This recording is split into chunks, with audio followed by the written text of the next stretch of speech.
Bueno, buenas tardes. Desde la articulación centroamericanista Oísmo, es un gusto acompañarles en esta segunda temporada de Frontera Arrasada, Territorio de Palabras Sísmicas, un espacio donde compartimos entrevistas con diferentes compañeras de la región sobre la realidad artística y cultural actual e histórica, y donde cuestionamos un poco, pues, qué significa Centroamérica.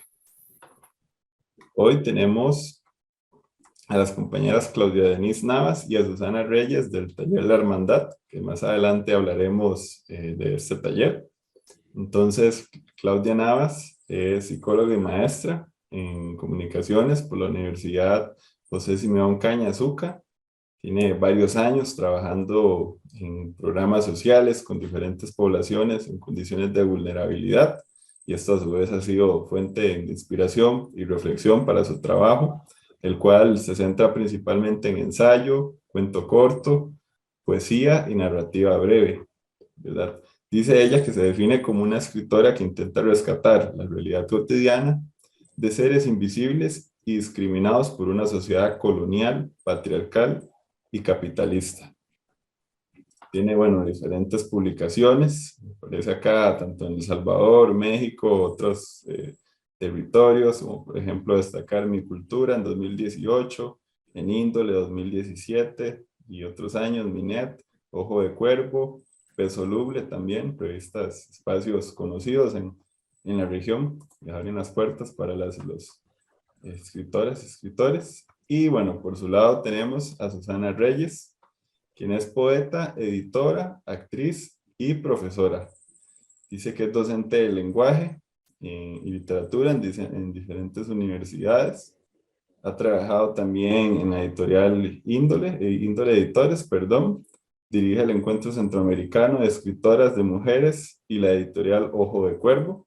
También acá me parece muy interesante que es co-coordinadora, esta red sí se ha escuchado antes, Red de Investigación de las Literaturas de Mujeres de América Central, RILMAC, y preside la Fundación Claribel Alegría, esa gran poeta salvadoreña nicaragüense, ¿verdad? Entonces tenemos acá, que ha participado en diferentes recitales, encuentros de diferente índole, algunas producciones como Toc Toc con el Teatro Luis Poma.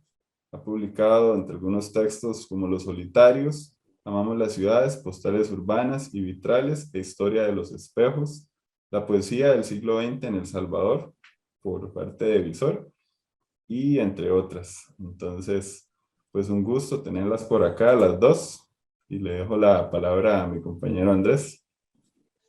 Gracias, Eduardo. Y bueno, primero que todo, Claudia, Susana, muchísimas gracias por haber aceptado este encuentro que pues es para dialogar sobre todo, no exclusivamente, pero pues como lo que más nos llamó fue que Cristi, nuestra compañera del núcleo, nos comentaba de la experiencia de ustedes en el taller La Hermandad, que vamos a hablar de eso también. Creo que después tendremos también oportunidad de hablar con cada una de ustedes de su trabajo de escritura, tanto los relatos de Claudia como la poesía de Susana, todo esto que también da para muchísimas más charlas, ¿no?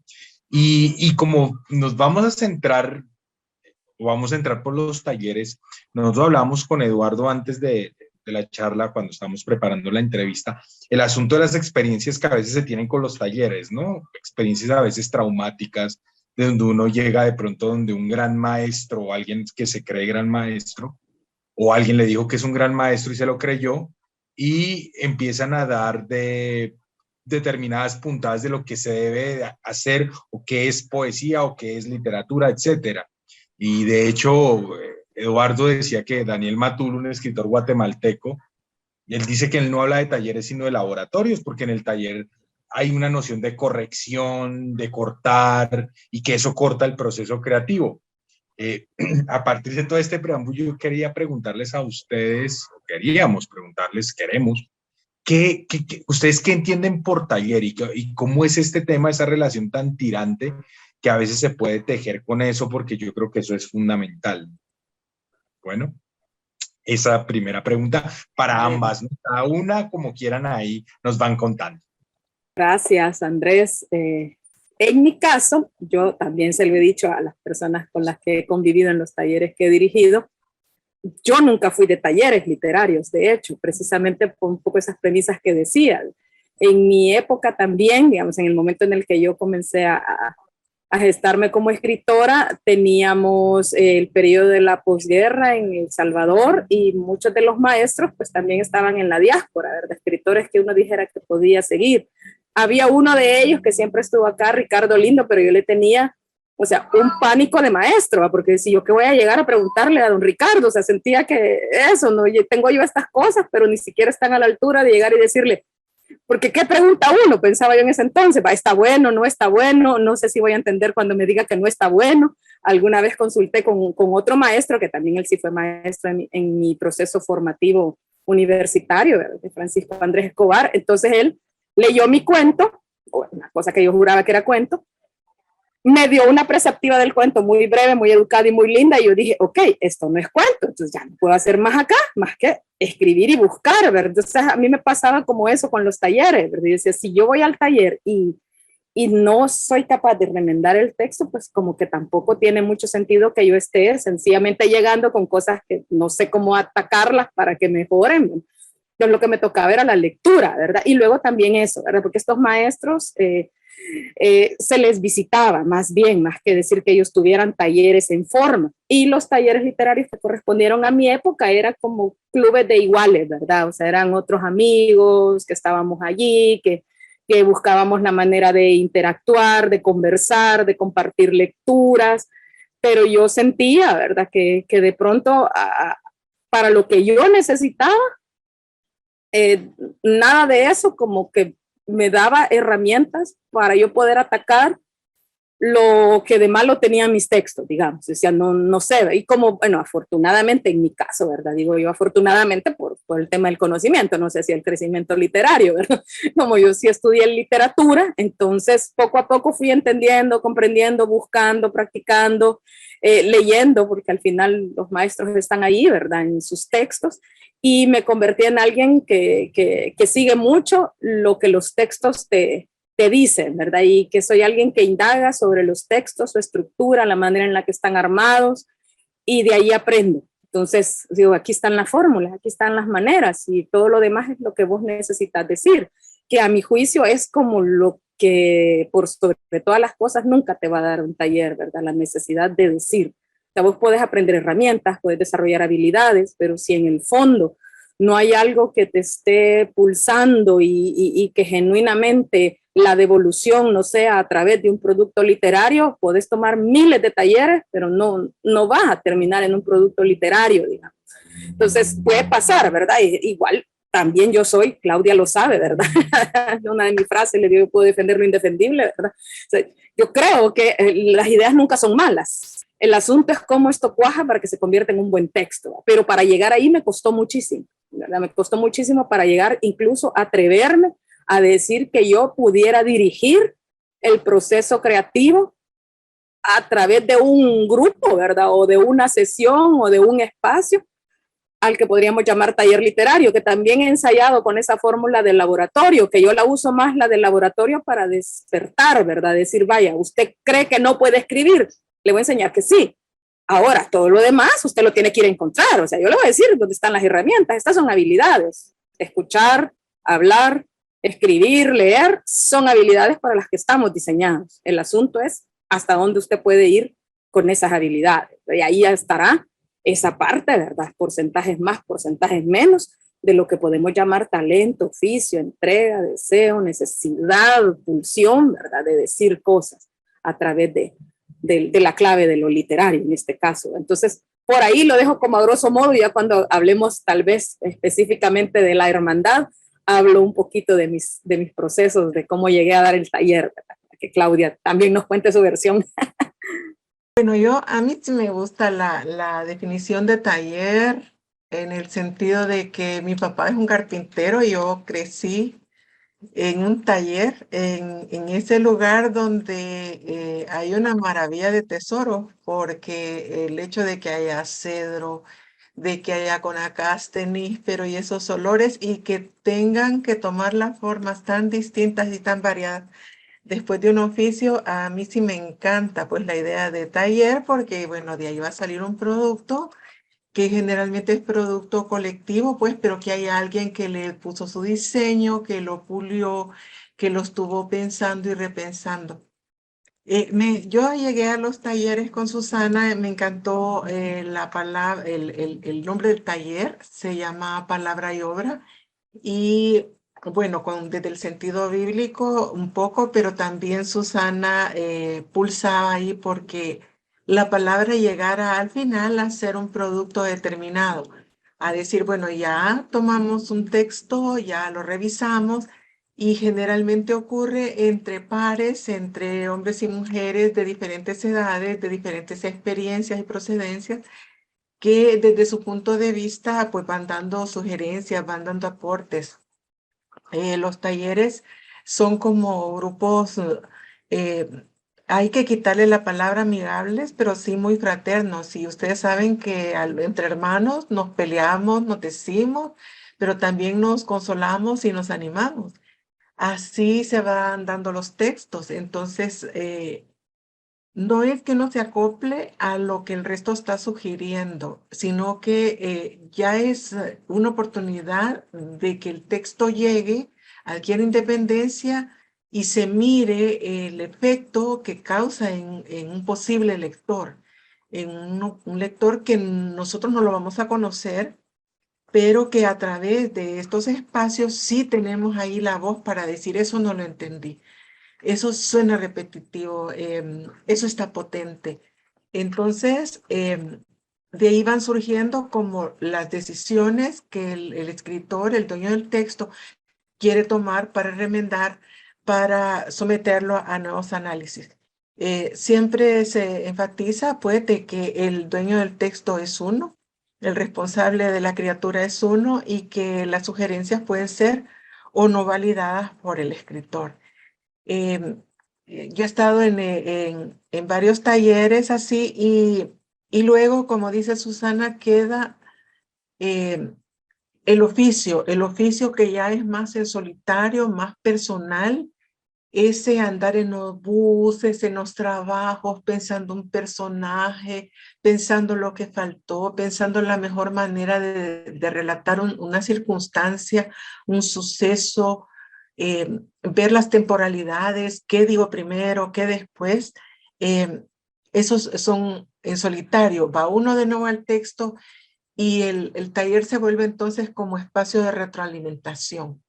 Excelente, viendo esas concepciones realmente más desde un compartir, de ver ese proceso, tanto la parte solitaria como la parte colectiva y cómo van en sintonía una con otra. La verdad que, al menos de mi parte, coincido mucho en esa visión que tienen y que sí, que finalmente si no tenés oficio, si no te preparas, pues es difícil, ¿verdad? Más allá, como decía Susana, sin importar la cantidad de talleres, pues si no estás en ese trabajo constante es complicado. Y ahora bien, considerando estas perspectivas de ustedes, ¿cómo miran la importancia de los talleres en la literatura salvadoreña y centroamericana? En mi caso, por esa experiencia, digamos, de lo que me tocó vivir a mí como escritora inicial, creo que si tenemos talleres donde lo que buscamos es que la gente cada vez tenga más claridad de qué va el oficio, de que esto es un oficio, de hecho, ¿verdad? De que aunque pareciera esa aura mágica, ¿verdad? De la musa, de la inspiración, de todas estas cosas que yo no termino de dejar de creerlas, pero que también considero que sin trabajo no se pulen, ¿verdad? El taller debería ser eso, ¿verdad? El espacio de iguales, como yo les digo a ellos cuando estamos ahí. Esto es casi como un confesionario porque estamos ante pretextos, ¿verdad? Desde que este texto salga a un público lector, ¿verdad? De este texto que está en ciernes, somos quienes estamos ahí los lectores y debiera ser como un confesionario, ¿verdad? Esto es como un secreto todavía, mientras el texto y el autor o la autora no estén listos, ¿verdad? Para que esto trascienda, debería conservarse acá y esto se vuelve como un club de iguales, donde tenemos la oportunidad, como dice Claudia, ¿verdad? En el día a día estoy yo pensando en un personaje y pues el día a día de nuestras sociedades no va a priorizar de, ay, ¿en qué estás? ¿Qué tal? Ahí el cafecito de la media mañana de la oficina. ¿Y qué estás escribiendo? Contame tus personajes. O sea, nadie nos va a hacer eso. En cambio, si estamos en el taller, nos permite conectar con otros, ¿verdad? Que aunque tengan visiones de mundo distintas y produzcan textos diferentes, ya solo el hecho de decir, mira, fíjate que es que está dándome batalla con esto. Ah, sí, sí, lo que leímos, fíjate que yo creo. Entonces, esas conexiones, a mi juicio, son las valiosas, ¿verdad? Porque en la medida en que nosotros hacemos todo este cruce y este intercambio de ideas, resolvemos, pero el oficio solitario de escribir, si uno no tiene ese rigor extremo, ¿verdad?, del oficio y enfrentarse y dialogar con uno mismo, es bien difícil, y en sociedades como las nuestras, doblemente difícil, y con trabajos en los que la mayoría se emplea, triplemente difícil. Nosotros hemos visto, pues, lastimosamente desaparecer compañeros de los talleres. Mis talleres mudan mucho por eso, porque yo también les digo, yo no los voy a obligar ni a que estén en el taller todo el tiempo, porque al final los escritores son ustedes, el taller no lo va a validar, son sus textos lo que lo va a validar, solo eso. Entonces, si ustedes pueden venir y si vienen y no tienen texto, escuchar a los otros compañeros ayuda, ¿verdad? Pero a veces también es frustrante, yo lo sé, y muchos abandonan el taller por obligaciones de la vida cotidiana, ¿verdad? Porque ninguno de nuestros personajes nos da de comer, incluso que los publiquemos, ¿verdad, Claudia? Ninguno nos da de comer. Entonces, ni modo, ¿verdad? La gente tiene que ir en el día a día de la vida, y al alejarse de esta atmósfera, digamos, que les puede permitir y propiciar el crecimiento de sus textos, se van durmiendo esos textos. Pero yo he visto pasar jóvenes, sobre todo, ¿verdad?, muy talentosos, con historias muy chéveres, que yo digo, si pudieran encontrar el equilibrio, ¿verdad?, entre poder dedicarse algún momento de la vida a escribir. Incluso es provechoso, los que escribimos lo sabemos, ¿verdad? Que el oficio solitario nos cura, ¿verdad? Y no tenemos que contárselo a nadie a veces, pero a fin de cuentas somos seres gregarios y como sea, estamos creando, y como sea, consciente, inconscientemente, lo reconozcamos o no, nuestros textos quieren buscar lectores, ¿verdad? Pero en ocasiones que no nos sentimos del todo cómodos para llamarnos escritores, preferimos guardar bajo la cama nuestros textos, aunque haya muy buenos textos. Y otra de las premisas de taller que yo fui aprendiendo en el camino, pues a lo mejor les hablo en orden de ese proceso, fue que les digo, nunca vamos a leer ningún texto con el autor ausente. Es muy frustrante, porque nosotros nos emocionamos y decimos, no, qué chévere está esto, pero aquí podría, aquí no, aquí falla y podría tal cosa, y el autor no se entera, o sea, al final es el autor quien va a corregir. Nosotros ya disfrutamos el texto. Nos pasó con uno, todavía lo recuerdo, muy buen texto, y decíamos, pucha, si se ajustara aquí o allá, y ya no volvió el autor, y nunca más un texto sin su autor, ¿verdad? Porque ahí estamos nosotros llorando y sufriendo, que queremos ver que esta historia, estos personajes sean, ¿verdad? Y pues sí, todavía no están listos para el nacimiento. Entonces, no. Entonces, cosas que hemos ido aprendiendo, ¿verdad? Pero ese club de iguales a mí me gusta mucho por eso, porque a fin de cuentas vivimos en los textos, ¿verdad? Y hasta ya se acostumbran también los chicos que pasan por mis talleres, ¿verdad? Que sabemos que a quien le estamos cuestionando es al texto y no al autor, ¿verdad?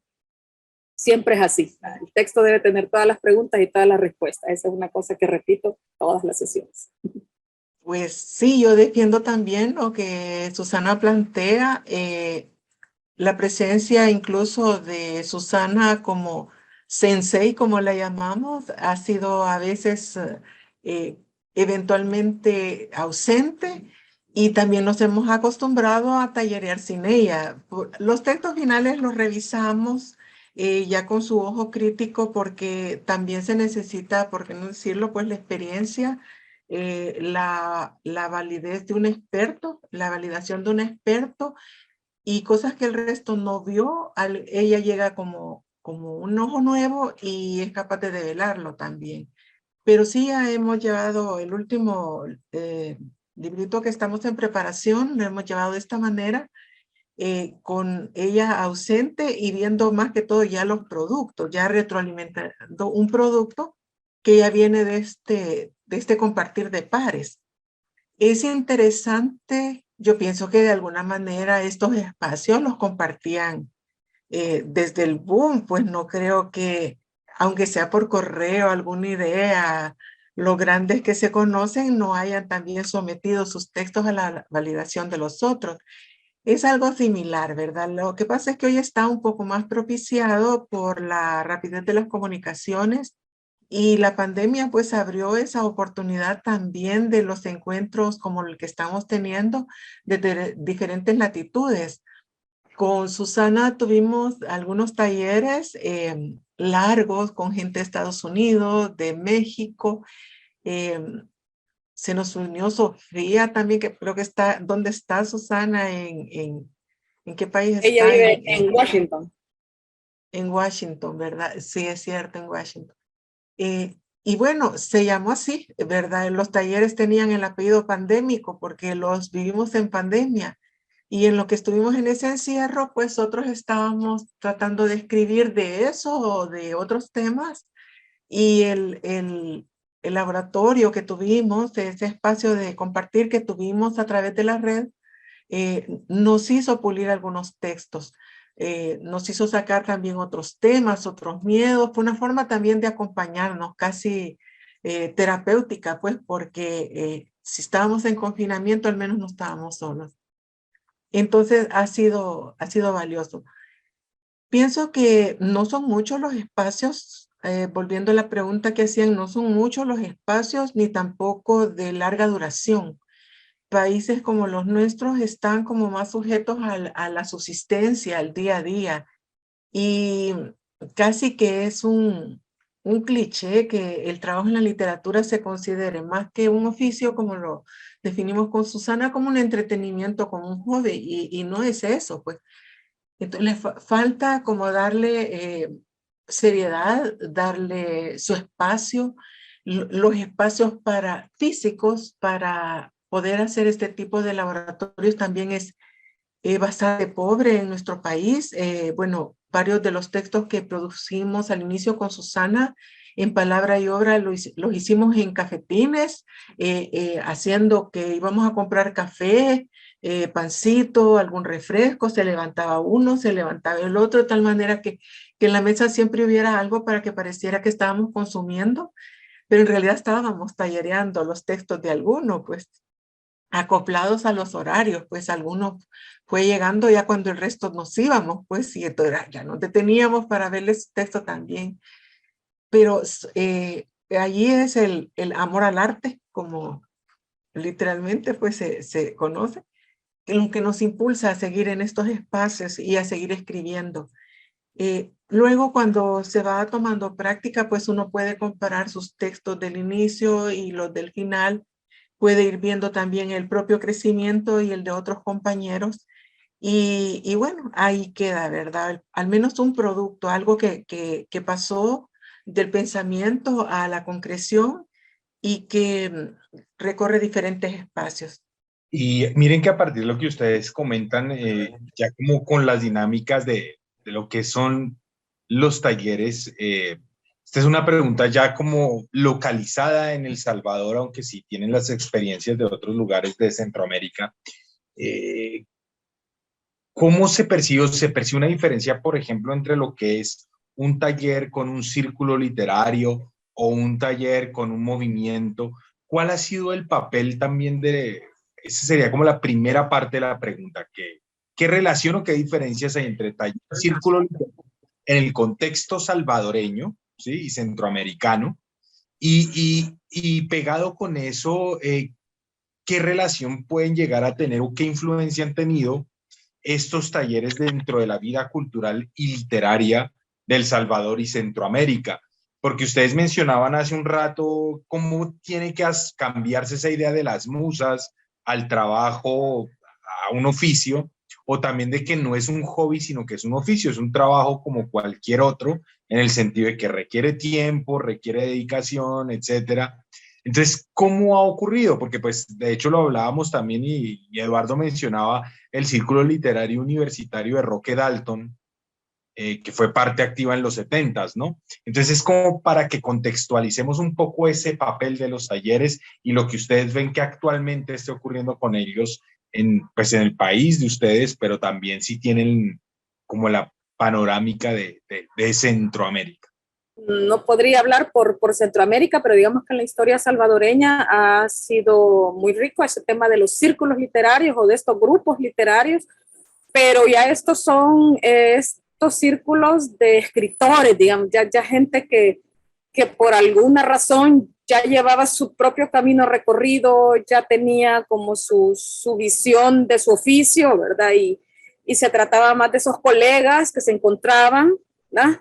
Para compartir los textos, por supuesto, otras ideas, etcétera, ¿verdad? Pero a diferencia de ese concepto del taller literario donde yo llego a aprender herramientas, ¿verdad? Que eso quizás es más reciente y quizás quien lo hace más claro y lo sistematiza como una experiencia también todavía no institucionalizada, ¿verdad? Y pareciera que sí, es Rafael Mengíbar Ochoa, que él es quien dice, tallerear, estar en un taller, no es necesariamente que yo llego y digo, pues ya soy poeta, entonces aquí vengo, colegas, ¿verdad? Y leamos y compartamos y a ver, léeme qué has hecho, ¿verdad? Como buscando esa idea que les decía yo también del club de iguales, ¿verdad? Que tengo una vida en la publicidad, en el derecho, en X cosa, ¿verdad? Y el único momento el que tengo para compartir esto que pienso, esto que creo, es aquí con ustedes que son iguales, ¿verdad? Pero pues yo ya llego, me imagino que sí, siempre habrá habido alguna sugerencia, ¿verdad? Aquí circulan, sobre todo un poeta que es mi favorito, Pedro Xofra Rivas, ¿verdad?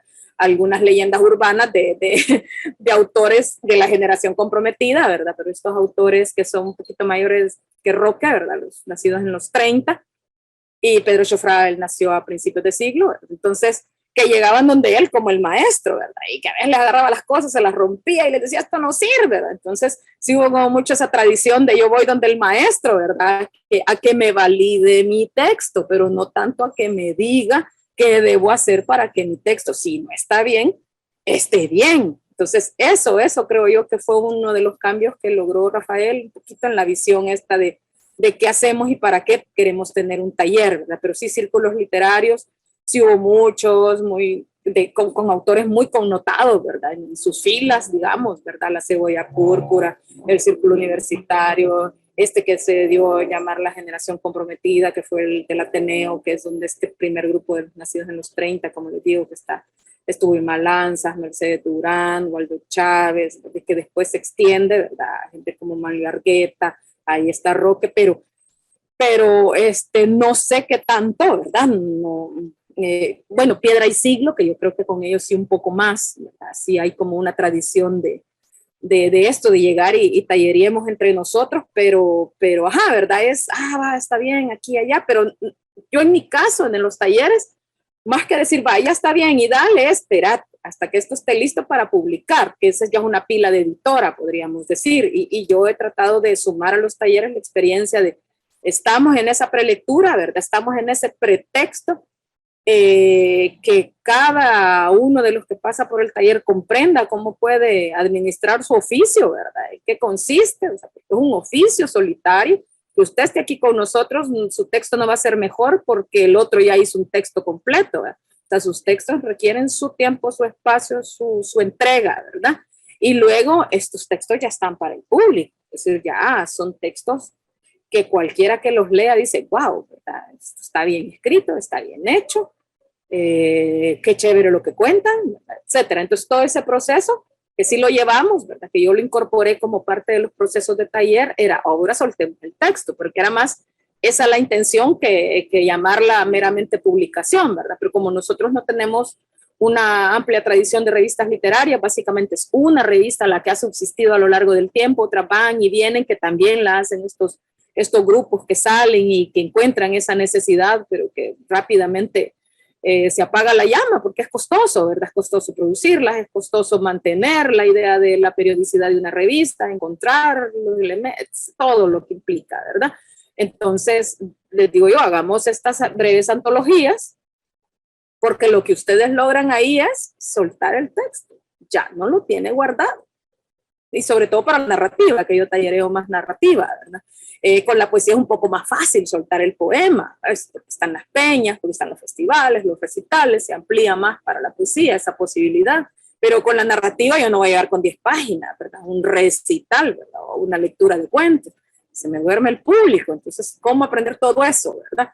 Pero soltar y decir, bueno, ya estuvo, y si le veo otro error, que no es el error de dedos, sino que el error de la estructura, ¿verdad? El error de esta historia es sólida y funciona, pues ni modo, ¿verdad? Yo procuro que eso no suceda, ¿verdad? Pero como dijo Claudia, también yo respeto esa idea de el autor, la autora tiene la última palabra, y si quiere que el texto esté así, bueno, pero también saben que les digo, bueno, si el texto se queda así, no va en mi editorial, por ejemplo, si voy a hablar de mis cosas editoriales, pero si hacemos una antología del grupo, de qué sé yo, no hay problema, ¿verdad? Pero si ya me van a decir a mí, ok, va para la editorial, va, ese no va, y esto sí va, porque esto es tan nítido, ¿verdad? Porque es también un tema de respeto para los lectores, a mi juicio, pues.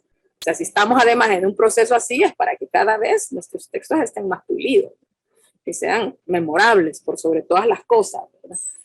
Entonces, por ahí mi impulso de llevar hasta el tema de la publicación, porque no hay tanto espacio. Ahora quizás, ¿cuándo, Claudia? En los últimos 3 años, ¿verdad? Y como decías vos, con la pandemia, ha vuelto otro boom de revistas, ¿verdad? Que son varias, ha habido, como les digo, pero como cada una también tiene sus enfoques, entonces no todas son para que publiquemos un montón de poesía, un montón de narrativa, porque obvio siempre hay filtros, siempre hay visiones editoriales, etcétera. Entonces ahora ya están surgiendo otras revistas, otros espacios, y ya como que siempre, ¿verdad? Ese intento de decir, hey, puedo publicar aquí, puedo publicar allá. Pero como parte de las premisas en el taller siempre está eso, mientras el texto no lo consideremos pulido, pensemos en ese respeto que merecen nuestros lectores, ¿verdad? Que no solo es que a mí ya me gustó y yo creo que aquí ya está todo, pensemos en eso, porque como lectores no nos gusta recibir un mal texto, ¿no? Por mucho que querramos a los autores, en el caso de que los autores estén vivos y sean nuestros amigos. Pues en mi experiencia, son muy pocos los espacios, como decía antes, son muy pocos. He podido encontrar algunos en forma virtual. En México, por ejemplo, desde la responsabilidad social empresarial, este grupo de supermercados Smart estuvo dando algunos talleres desde el maestro Edgar Rincón el año pasado, una dinámica bastante distinta de el texto poético, el texto narrativo que hemos revisado con Susana. Con Susana, los talleres lleva uno el texto y uno no lo lee, porque igual no va a estar uno presente cuando lo lea el lector. Va a estar el texto y el lector. Entonces no lo lee otra persona, para ver incluso hasta si la puntuación está bien puesta. Con Edgar era distinto, era texto poético, entonces él nos daba como la premisa de, bueno, léalo usted para ver qué entonación le quiso poner. Y luego que leíamos con Susana, bueno, el resto reaccionaba y quien tiene la última palabra, quien no se puede defender, está ahí en el banquillo, es el escritor del texto narrativo. Con Edgar me pareció algo divertido porque, bueno, leía uno su propio texto poético. La primera vez que yo estuvo, hubo un silencio sepulcral y decía yo, ¿y aquí qué pasó? Entonces, yo no sabía que después de la lectura propia de cada texto, hay como unos 5 minutos, porque como el texto poético es más corto, pero todavía más denso, se le daba la oportunidad a los que estaban tallereando con uno de volver a hacer una lectura, pero ya silenciosa.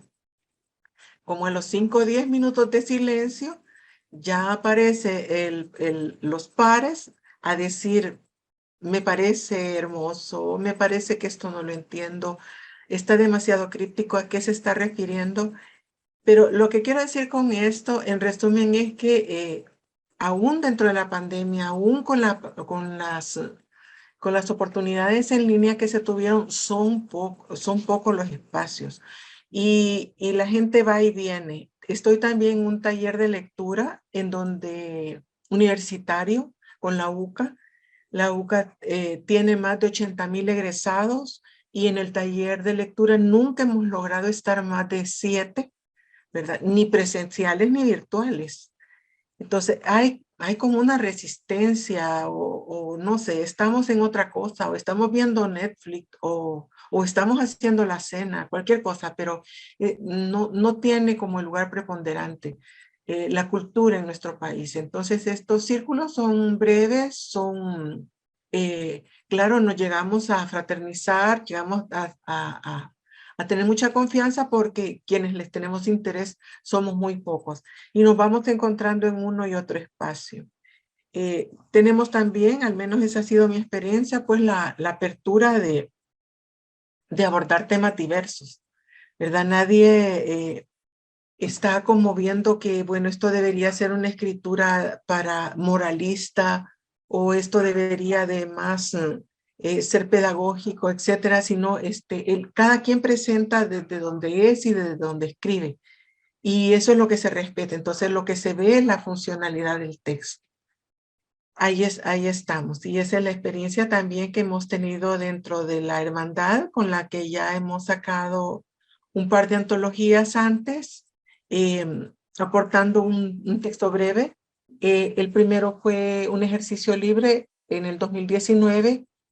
Creo que alrededor de marzo salió la publicación y luego dijimos, ya con un tema dirigido, hablemos sobre la violencia de género. Y ahí estábamos, hombres y mujeres, y fue el que retomamos, cada quien desde su vivencia, desde su óptica, para sacarlo en noviembre.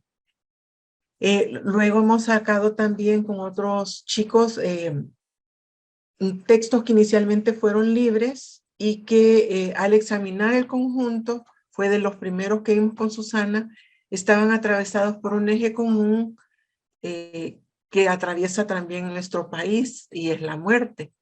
Entonces, la antología se llamó así El territorio del ciprés por aquella vinculación del ciprés a los ritos fúnebres que ocurren acá en nuestro país, ¿verdad? Va la corona ahí de ciprés con los muertos. Entonces, ahí salió la antología, 4 hombres, 4 mujeres y más o menos tres aportaciones desde cada uno.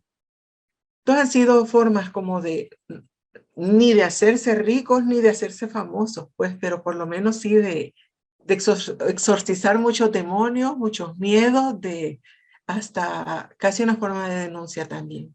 Claro, ¿no? Bueno, rescatar ese desafío que planteas, Claudia, de la subsistencia de los talleres, pero lo importante que son, ¿verdad? Así sean 5 o 7 personas, pues si están ahí, si se convocan, pues es importante que sigan, ¿verdad? También ese recuento histórico que hace Susana, esas montón de referencias que nos dan importantísimas, que luego ahí recuperaremos para la parte escrita, la transcripción de la entrevista, súper importante.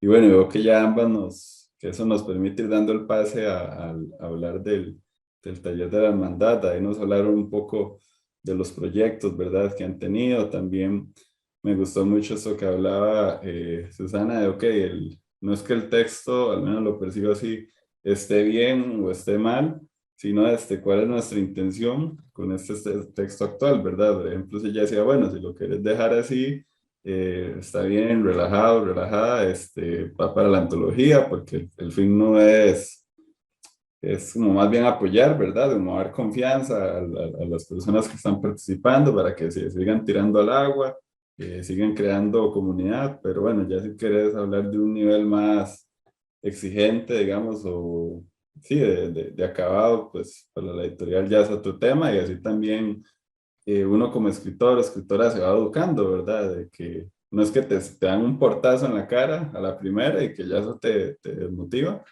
sino que vas aprendiendo de que poco a poco y que también hay una responsabilidad por parte del escritor, ¿verdad? De tomárselo en serio. Pero no, eso está muy bien, así que justamente si nos pueden comentar cuándo y cómo surge este taller de la hermandad, por qué ese nombre, que creo que han adelantado un poco, ¿verdad? En las respuestas anteriores. Y bueno, se han dicho que gente ha ido y venido, pero más o menos cuánta gente ha estado por ahí suele estar, ¿verdad?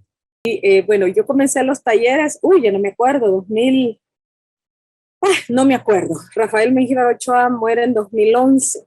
Entonces, eso deja un gran vacío, digamos, porque desde 2000, de principios de siglo, digamos, aquí en El Salvador, que regresa Rafael después de lo de la firma del acuerdo y todo esto, ¿verdad? Él se dedica a dar estos talleres y era un espacio muy chévere que él mantenía, era los fines de semana, tenía su dinámica también de convivencia, ¿verdad? Muy única, muy particular. Yo no iba al taller, por lo mismo que les comentaba, pero pues éramos amigos con Rafael y de vez en cuando sí llegaba, ¿verdad? Más que a tallerear, a visitar, etcétera.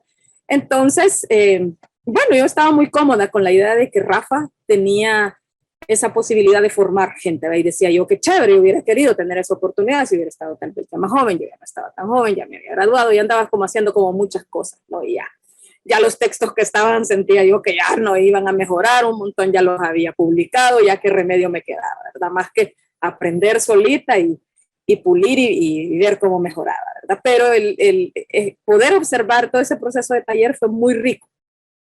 Cuando muere Rafa, se queda ese vacío. Yo tenía la oportunidad en la Escuela de Jóvenes Talentos, que fue un programa muy chévere de formación para estudiantes de escuelas públicas que buscaba cómo ellos podían encontrar cauce, ¿verdad? Estas inquietudes y habilidades literarias que tenían. Tuve que aprender procesos, ¿verdad? Había un pensum y todo, ¿verdad? De pronto yo me convertí en coordinadora académica de esa escuela, ¿verdad? Tomé lo que había en la base de la formulación de la escuela y nos colocaron el reto de que los chicos, después de 5 años de formación, ¿verdad? Un proceso que era sabatino, debían escribir una obra. Y yo, ¿cómo, verdad? O sea, ¿en qué momento les dimos taller? Decía yo, les dimos conocimientos, les enseñamos el mundo, digamos, desde la óptica literaria, pero en ningún momento nos sentamos a escribir. Y que es una de las grandes falencias desde las últimas reformas educativas en el país, que en la escuela no se practica la escritura y la lectura quizás como debería ser, ¿verdad?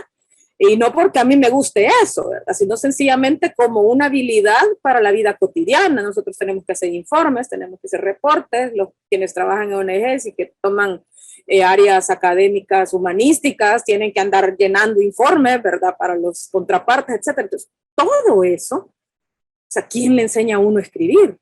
En la escuela hay muy poco espacio, los grupos son numerosos, no hay momento en que un profesor o una profesora que lleva literatura los ponga a leer y a escribir y revisarles la ortografía, la puntuación, la organización del pensamiento. Entonces, todas esas carencias que yo las veía como maestra universitaria cuando llegaban los chicos a los cursos de admisión, ¿verdad? Que se les había olvidado hasta no sé, ¿verdad? Cómo se combinan nombres con verbos, etcétera, ¿verdad? Casi, porque uno me decía, mire, yo no me acuerdo, mire, es cierto, pero todos esos vacíos, que decía yo en la escuela, y cómo estos niños que también vienen de escuelas públicas, que no es su culpa, que ya es un problema arrastrado en el sistema, ¿cómo van a escribir algo si nunca les hemos enseñado a escribir? Entonces ahí comenzamos a formular esa vuelta de tuerca en el pensum que permitía que en un momento entraban ellos a un taller de pensemos la idea y qué me gustaría hasta qué forma va a tener esta idea, ¿verdad? Literaria, no literaria, porque la escuela se ampliaba un poquito a temas digamos, de desarrollo de habilidades para ser docente, pero también para ser comunicador, así como para ser escritor, digamos. Entonces era buscarle dentro de su nivel, ¿verdad? Dentro de su chance, porque todos eran unos niños, ¿verdad? La mayoría tenía 16 años en promedio, ¿verdad? Entonces, ¿cómo estos niños se atrevían a pensar un texto, ¿verdad? Y tirarlos al agua, porque se creó una revista para que ellos sintieran de, mira, ahí anda su texto. Así lo dejó, si no le entendió su lector, ¿verdad? O si a usted después le da pena, piense. Entonces, entrar, ¿verdad? Todo ese proceso de la responsabilidad de la escritura, por decirlo así, ¿verdad? Entonces, eso me ayudó a mí un montón, como para pensar cómo poder guiar a otras personas que quieren escribir, lo que fuera, ¿verdad? Por supuesto. Entonces, en eso fallece Rafa y queda ese hueco, ¿verdad? Y en una ocasión, creo que en la presentación de un libro, que era la primera antología que hicimos con índole de estos muchachos, de algunos, porque no todos, ¿verdad? De los que ya tenían un texto y que ellos sí se acostumbraron a decir, no, si mi texto no está listo, ellos mismos decían, no, si crees que no está listo, no. O sea, ellos mismos decían, decime que no está listo, casi que estaban preparados para que les dijeran, no, decime que no está listo. Entonces, con los que se hizo una recopilación, se hizo esa primera antología y creo que el día de esa presentación o por ahí, se acerca una señora con su hija, una chica adolescente, que me dice, mire, ¿dónde puede ella ir a un taller para que aprenda a escribir? Porque ella dice que está escribiendo una novela, pero ella de una escuela bilingüe, ¿verdad? Donde tristemente aprenden el segundo idioma, ¿verdad? Como lengua estudiada, ¿verdad? Con su gramática y todo, entonces lo escriben mejor, están más conscientes en esa otra lengua. Y me dice, pero ella escribe en inglés. Me dice, y yo, ay, Rafa, ¿por qué te moriste? O sea, me dio furia, ¿verdad? Y dije, ¿por qué? Porque Rafa era bilingüe, ¿verdad? Bueno, era trilingüe, ¿verdad? Él hablaba francés también. Y dice, él era el único que podía orientar a esta chica, digamos, como un maestro, ¿verdad? Que podía darle un taller para que ella encontrara causa de qué hacer con sus textos, por cómo también Rafa dirigía los talleres, que yo agarré un poco de eso, ¿verdad? Entonces, eso pasaba y yo dije, no puede ser. Ya cuando pasó el tiempo y todo, y que vi que igual no había talleres en ese momento, y a mí me escribían, incluso con Rafael, yo se los remitía a Rafael, ¿verdad? Me decían, mire, si usted no va a talleres, y yo, no, vaya a la casa del escritor. Yo, no, vaya allá. Entonces, muchos de él, incluso de nuestro fondo editorial, ¿verdad? Muchos de esos autores, les digo, yo los mandé allá, ¿verdad? Bien chévere, ¿verdad? Y que pasaron por esa experiencia de Rafa y aprendieron un montón, ¿verdad? Entonces, yo dije, pues ni modo. O sea, sí, y bueno, y creo que ya puedo orientar a alguien. Antes yo no me sentía como en valor, como decimos acá, ¿verdad? Para irle a decir a alguien, así se escribe, así puede encontrar el cauce de su propia escritura, estos son pasos que podría usted seguir, ¿verdad? Y luego cómo adecuarme a los ritmos de cada uno, ¿verdad? Y quizás en el camino de mis talleres yo he procurado siempre entender cuáles han sido las lecturas de estas personas, qué les gustaría leer, y en algunos momentos yo les decía, tomá vos este autor, vos acá, léete esto, léete aquello, y dar como ciertas líneas personalizadas, ¿verdad?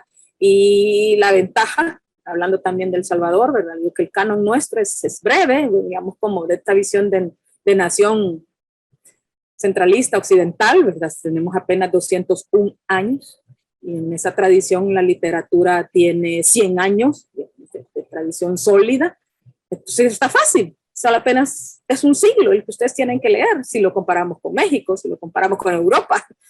Entonces, para que ustedes conozcan el canon, es decir, qué han escrito los salvadoreños en el territorio, desde el territorio, incluso fuera del territorio, ¿verdad? Que tenemos una diáspora también muy rica, literariamente hablando. Entonces, no está difícil, les digo yo, esa tarea de ponerse a leer y a buscar, ¿verdad? Comparado con otros países, ¿verdad? Y seguir, imagínense, 800 años y para atrás, porque claro que hay tradición precolombina, ¿verdad? En México, uy, qué miedo, ¿verdad? Qué susto, ¿verdad?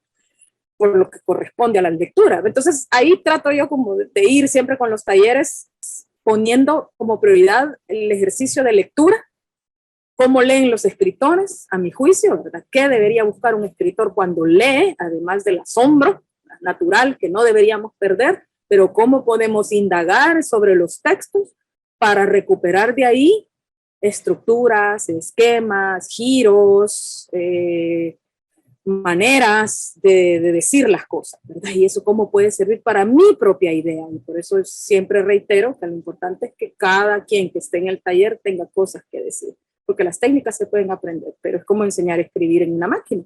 Allá sabrá cómo poner los dedos, pero si no tiene una idea que escribir, de nada servirá que la técnica la maneje fabulosamente, ¿verdad? Entonces, ¿qué hacer entonces desde la técnica con sus propias ideas? Y ahí procuro, y por eso es que creo yo, ¿verdad? Que si revisamos las antologías, además de esas coincidencias que puede haber sobre temas, como mencionaba Claudia, ¿verdad? Los estilos sí se notan, ¿verdad? Diferentes, las maneras en las que tienen de frasear, de ritmar, de armar cosas, ¿verdad? Y que también era una de las cuestiones que a veces uno le ha temido mucho a los talleres, ¿verdad? Va donde un maestro y termina escribiendo como el maestro, porque el maestro también pone sus propios textos a disposición de los que están en el taller para que noten cómo se escribe bien, ¿verdad? Y en mi caso, como soy narradora de minificción, les digo, yo no tengo ningún texto mío para decirles así se escribe un cuento, pero soy una lectora de cuentos, ¿verdad? Y ahí sí, es lo único que presumo en la vida. Soy una lectora de cuentos voraz y tenaz y fascinada, ¿verdad? Amo los cuentos, me encantan los cuentos. Entonces, busco que quien me ofrece un cuento me satisfaga, ¿verdad? Entonces eso busco. Digo, bueno, he leído esto, si el suyo no me va a llegar a esta altura, y no porque tenga que parecerse a él, sino que no me prenda, quizás algo le falta, ¿verdad? Y yo creo que ahí está, porque a veces se los digo, ahí está, yo sé que ahí está, pero como yo no soy la escritora, vaya usted a buscarlo, ahí está, busque aquí, aquí, acá, cruce esto, ¿verdad? Como decir, vaya usted a mapear su propio terreno y muéstrelo, ¿verdad? Y sáquele punta a esto. Entonces, por ahí va más o menos la dinámica de mis talleres, ¿verdad? Por eso es que dice Claudia, el autor no lee. Yo le digo, el texto debe funcionar. Si el que lo leyó se traba, puede que sea que él, pero afortunadamente todos quienes han pasado por los talleres son buenos lectores. Entonces se nota cuando decimos, ¿dónde se trabó? ¿Qué pasó? ¿Verdad? Es que sea una palabra que él no conocía o ella no conocía, pero si se trabó y pasó algo, piense, porque ahí es donde usted perdió a su lector cuando su texto esté publicado. Dice, ya no sé qué pasó aquí, no, mejor voy a ir a hacer la limpieza, ¿verdad? Mejor me voy a ir a ver Netflix, como dice Claudia, dejé el texto. No, que llegue a la primera palabra y se vaya con el punto final, sin pausa. Ese es el objetivo de la lectura, a mi juicio. Entonces, ¿cómo lograr eso en un texto? Y por ahí va esa dinámica de talleres que empecé, los primeros que yo dije, van para afuera, ¿verdad? Porque ya saben, eran estos del territorio del ciprés, porque yo les decía, yo ya les enseñé todo lo que yo podía, lo que queda es que ustedes sigan leyendo y escribiendo. De ese grupo, ya hay otro grupo que ya funcionan muy bien, son 4 de estos 8 que estuvieron en esa antología, ya tienen su propia cancha, como dicen, ¿verdad? Siempre trabajan, siempre indagan, siempre son muy concienzudos para escribir, ¿verdad? Y luego algunos otros pues ya también siguen su ritmo como la vida los lleva, ¿verdad? No se puede hacer mucho en eso, ¿verdad? Muchos sí siguen publicando, la mayoría, ¿verdad? Sí siguen escribiendo todos, que eso es lo más rico, ¿verdad? Y luego así he ido yo como soltando tandas del taller, porque les digo, ya no, o sea, sí podemos hacer talleres de revisión, como dijo Claudia, lo que hice en la pandemia fue eso, ¿tiene usted textos? Revisémoslos, aprovechemos el encierro, ¿verdad? Y que si tenemos salud, si nuestra familia está bien, si estamos como que a punto de deprimirnos sencillamente porque se nos ha roto nuestra cotidianidad, pero dentro de nuestra cotidianidad estaban este deseo de escribir bien, ¿no? Entonces, y que siempre decíamos, nunca tenemos tiempo, pues ahora está el tiempo. Entonces, trabajemos los textos, pulamos los textos, e hicimos esa serie, ¿verdad? Esa fue como otra cara de los talleres, ¿verdad? Que era solo sobre el texto. Y luego con la hermandad, que fue como ya el 4º grupo, y que Claudia acompañó el final de este primero, ¿verdad? Y luego se ha quedado allí siempre también, ¿verdad? Compartiéndonos nuestros textos en los talleres. Este de la hermandad fue previo a la pandemia, y este de la hermandad ya incluía como otro plus, ¿verdad? Que era también compartir ideas, conversar, siempre hacíamos una sobremesa, ¿verdad? En la que hablábamos de otros temas, de otras historias, de otras cosas, que nos enriquecía ya igual como seres humanos, pero también que ya nos creó esa sensación de hermandad, y que fue por eso que terminamos poniéndole así al grupo este. Pero ya es como la 4ª tanda, quizás, si lo veo así, de talleres que yo he dirigido. Ya estoy pensando en una 6ª sería, ¿verdad? Después de la pandemia. Vamos a ver cómo lo enfoco, ¿verdad? Tanto para que aquellos que en algún momento perdí porque siguieron con sus obligaciones, como aquellos que quieren seguir, y como aquellos nuevos se sientan cómodos, ¿verdad? También son retos, siento yo, a mi juicio, ¿verdad? Y para mí, cómo mantener ese interés en el taller, pero que tampoco sientan que necesitan el taller. A mí no me interesa que siempre estén ahí. Ahora digo, al final el escritor es solitario. Usted ya aprendió lo que tenía que aprender, sígale, ¿verdad? Que yo se los puedo leer, que podemos, por supuesto, pero sígale, ¿verdad? Usted ya escribió, ya publicó, ya se ganó un premio y todo, ok, ahora es usted absolutamente responsable de su oficio y de su obra, ¿verdad? Y ahora ya somos amigos también, como siempre, ¿verdad? Pero ya ahora ya leemos de otra manera, ¿verdad? Como dijo Claudia, que pasó con esta 3ª antología de la hermandad, que ya ellos solos, como escritores, como colegas, entre algunos que sí se juntaban, ¿verdad? Y ya luego yo como editor, y vamos a ver qué pasa. No, aquí sí, aquí no, ¿verdad? Y bueno, está la unidad, vamos, por ahí, por ahí. Sigo explorando con todo esto, quizás concluyo diciendo que sigo explorando cuál podría ser o cuáles podrían ser fórmulas que funcionen, ¿verdad? Para mantener talleres y para mantener grupos, ¿verdad? De gente que quiera mejorar la escritura. Bueno, de mi parte quizás decir pues que justamente en este cuarto grupo, en los talleres de la hermandad, hemos tenido las tradicionales idas y venidas, gente que se fue a la primera, gente que logró publicar los primeros textos que trabajábamos a través de talleres, gente que se nos ha ido también por sus ciclos vitales, pues que ya lo llevan incluso en esta diáspora eterna que tenemos los salvadoreños hacia otros países, a Estados Unidos. Ahora Crístico está en Brasil siguiendo sus estudios de literatura. No toda la gente también había escrito previamente ni tenía estudios de literatura, pero sí nos une ese gusto común y la capacidad de tener un yo fuerte como para decir, voy a resumir mi texto, voy a presentarlo y voy a acatar o no las sugerencias, pues al menos defenderlo y hacerlo funcional, como hablaba Susana. Sacamos un primer cuento de publicaciones, casi las reuniones eran los días sábados, fuera ya de tiempo laboral. Entonces la primera antología se llama así, Cuentos del Sábado.